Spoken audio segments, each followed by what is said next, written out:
Yung major accomplishment nyo naman guys is you will be recognized. Okay, so ito i-mind nyo to sa comment section. Nare-recognize naman yung mga effort nyo sa trabaho nyo, sa negosyo, no? Yung pamilya nyo na-appreciate nila yung effort nyo sa pagiging masipag nyo and pagpaprovide nyo sa family nyo. So that's a major accomplishment sa inyo. So i-mind nyo yan guys sa comment section. Ibig sabihin hindi ka invisible. May nakakapansin sa'yo.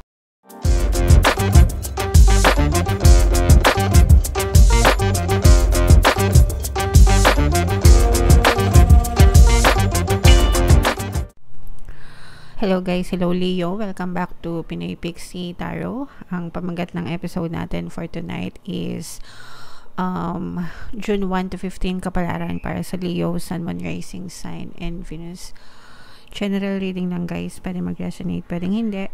Combination ng positive and negative energy.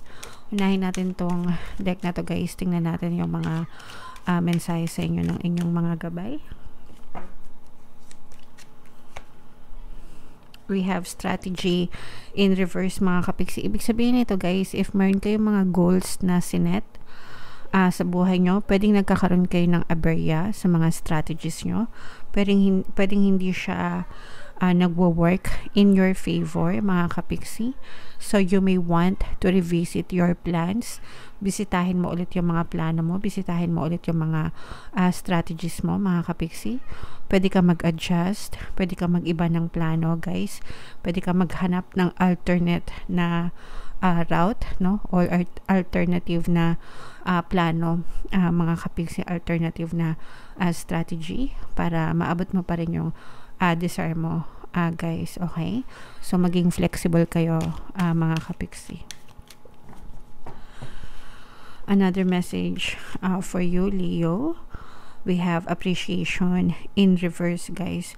So for some of you maaaring nagkakaroon din ng delay dun sa hindi lang sa mga strategies or sa pag-manifest ng desires nyo guys. Well yes, pag-manifest ng desires nyo, pwedeng nagkakaroon din kayo ng mga blocks, balakid sa inyong mga tagumpay, sa inyong mga biyaya, blessings, abundance, okay? And you may want to consider this appreciation kasi for some of you, imbes na pwedeng kayo, no, medyo mareklamo, medyo mas nangingibabaw sa inyo yung kanigahan, looking for something na hindi nangyayari instead of being grateful dun sa mga magagandang evidence. Parang feeling nyo kulang pa, hindi nyo na-appreciate yung pinagkakalob sa inyo ni universe. Okay lang naman yun kung kulang pa guys. You just have to push more, push harder, diba? Magsikap pa lalo. Yun lang naman yun guys eh. Kung hindi nyo pa na-achieve yung mga desires nyo, kailangan nyo lang magsikap more sikap lang. Pero dapat i-appreciate nyo pa rin lahat ng pinagkakalob sa inyo guys, kasi pwedeng yan pa lang ngayon, pero pwede namang lumaki yan sa mga susunod, diba? So yeah. And last message guys, this is moving on. Maganda ito kahit papano guys, kasi kapag ito ay nakaganito, ibig sabihin may attachment pa kayo sa mga negative circumstances, and yung ganitong energy, ibig sabihin you're trying to move on mga kapiksi. You're trying to move sa next chapter ng buhay mo. And mas mapapadali sana ito guys kung you learn to appreciate yung mga blessings, yung mga magagandang nangyayari sa buhay nyo, okay? So be grateful, tapos move forward guys. Siguradong mas magiging maganda palalo yung magiging resulta, mga circumstances sa buhay mo, okay? So ngayon naman Leo, tingnan naman natin itong ganap sa inyo ngayong June 1 to 15. Shuffle ko to guys. Habang sinishuffle ko to, panoorin nyo muna yung video natin regarding sa ating paano mag-manifest ng abundance video course. Kapiksi, sawa ka na ba sa mga struggles at hirap sa buhay mo? Masipag ka ba at masikap sa buhay ngunit hindi ka pa rin umaasenso? Ilang beses ka na bang nag-attempt magnegosyo at mag-invest pero palagi ka pa rin nalulugi? Sa pagkakataon na ito ay maaaring may subconscious beliefs ka na nagiging balakid sa iyong pag-unlad at pagyaman. Introducing, paano mag-manifest ng abundance video course. Dito ay matututunan mong ma-overcome ang mga balakid mo para tuluyan ka ng umunlad, umasenso, sumagana, maging matagumpay, successful at maswerte sa iyong kabuhayan, pera, trabaho, negosyo, salapi at kaperahan ng bonggang-bongga. Dali, mag-send na ng email sa pinoypixie@gmail.com at simulan na ang iyong pagyaman ngayon. Alright, so sa lahat ng gusto mag-avail ng course guys, mag-send lang kayo ng email. Meron tayong promo ngayong May, mga kapiksi. Until May 31, pwede kayo mamili kung gusto nyo ng 1 free pampaswerte sa Blue Manalo, kaya naman ay 200 pesos na discount guys. And meron tayong bagong course guys, paano mawala ang third party and magkaroon ng harmonious na relationship. So, para sa relationship yan guys, kung may problema kayo sa mga kabit or third party, pwede kayong mag-avail ng course. 30% discount kasi bagong course pa lang, no? So, napakalaki ng discount guys until May 31, kaya mag-avail na kayo, mag-send kayo ng email mga kapiksi. So, Leo guys, kayo ay na-represent ng King of Wands sa ating spread. Tingnan natin yung energy sa current self nyo. Na-stuck kayo mga kapiksi, although for some of you, nakikita natin na unti-unti kayo nagmo-move forward, no guys? Pero yung iba, parang stuck pa rin, or maaaring na-stuck kayo dito sa mga strategies nyo, sa mga plano nyo mga kapiksi. Pwedeng hindi nyo pa alam yung gagawin. And, yeah, so kailangan nyo lang mag-adjust. Sabi ko nga mga kapiksi, kailangan nyo lang mag-adjust, magplano ulit, maging flexible kayo. Kailangan pag nagpaplano guys, parang palagi kayo may backup plan, no? O kaya rollback plan, para if in case hindi nangyari yung plan A, meron kayong plan B, plan C, diba? So yeah. And yung next energy mga kapiksi, ito naman yung theme of the month. Team pera to guys. Okay. So yung theme of the month, yung focus nyo ngayong buwan is maibalik sa balance, kasi yung iba sa nyo medyo nega no? So yung theme of the month nyo maibalik sa tamang ayos, sa tamang balance, sa tamang flow, yung kaperahan, yung abundance sa buhay nyo mga kapiksi. So yan yung gusto nyong i-focus ngayon. Yung key goal na gusto nyong i-pursue ngayon June 1 to 15 mga kapiksi, pera pa rin guys. Gusto nyo mas maging confident kayo, gusto nyong pitasin, no? Gusto nyo magkaroon ng maraming mapipitas na bunga. Ibig sabihin nito, gusto nyo magkaroon ng maraming pera, gusto nyong maramdaman yung abundance, gusto nyo maging confident na hindi na kayo mamumroblema sa pera, gusto nyo maging secure pagdating sa finances. Yun ang goal nyo mga kapiksi, kaya you're trying to bring balance, no?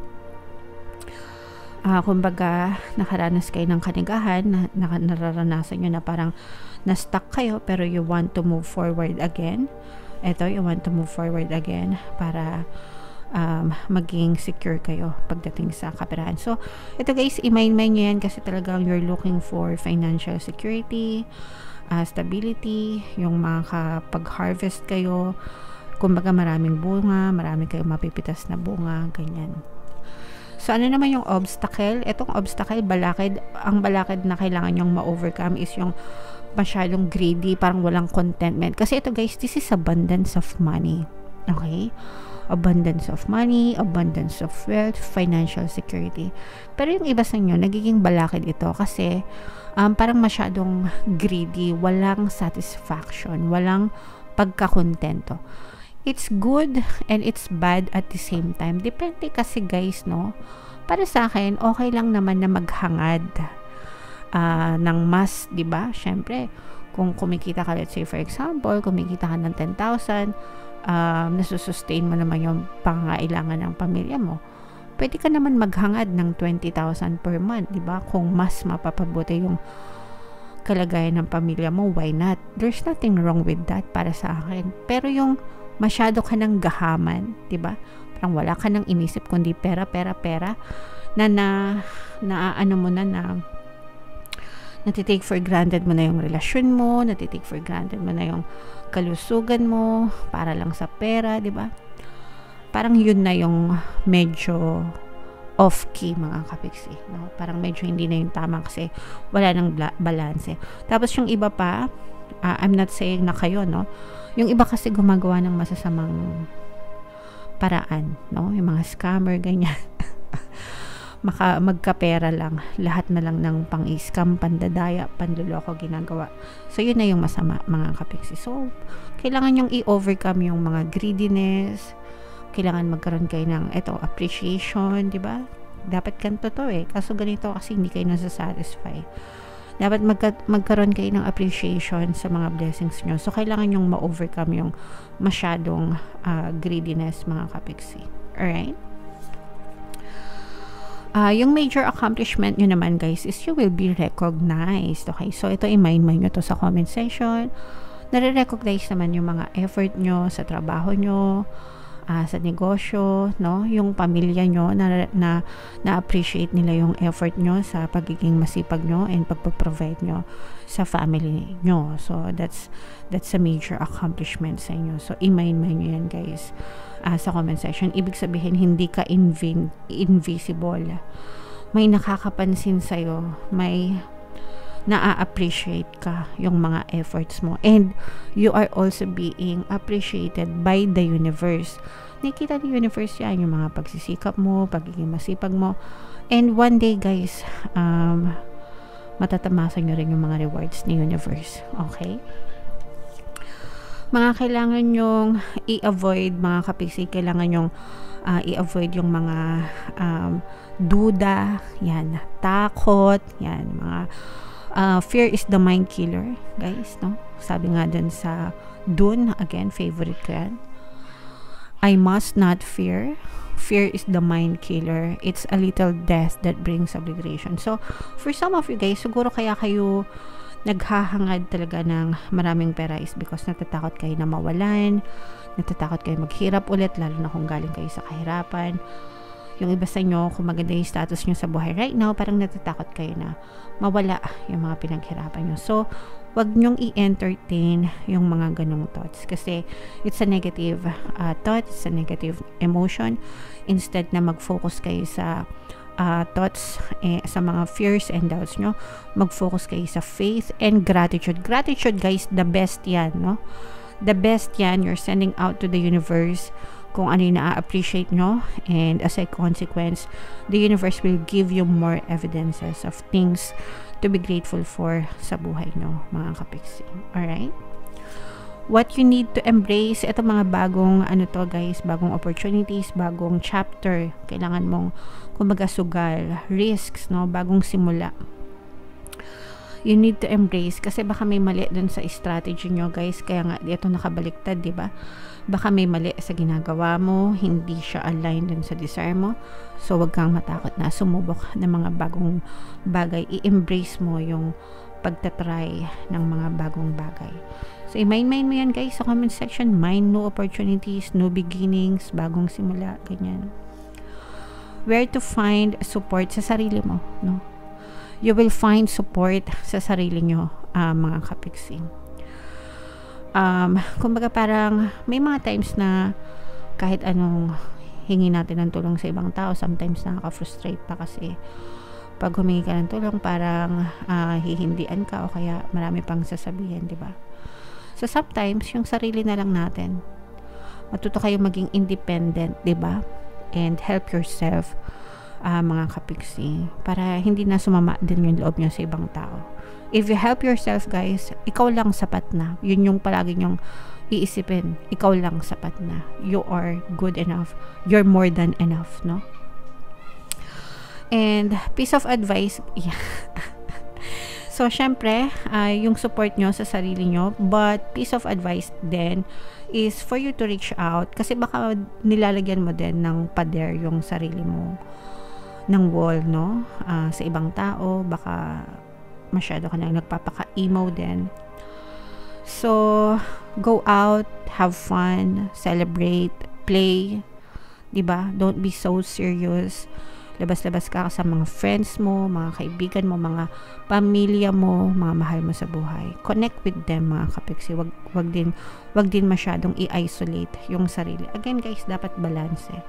Everything should be balanced. May time na ikaw lang sa sarili mo mag-isa. That's okay. May time na kailangan din natin sila. And that's okay, mga kapiksi. Alright? So, ito guys, i-mind nyo yan, mga bagong simula, recognition, this is abundance, mga kapiksi. Ito, mga matatamis na bunga, i-mind nyo yan sa comment section.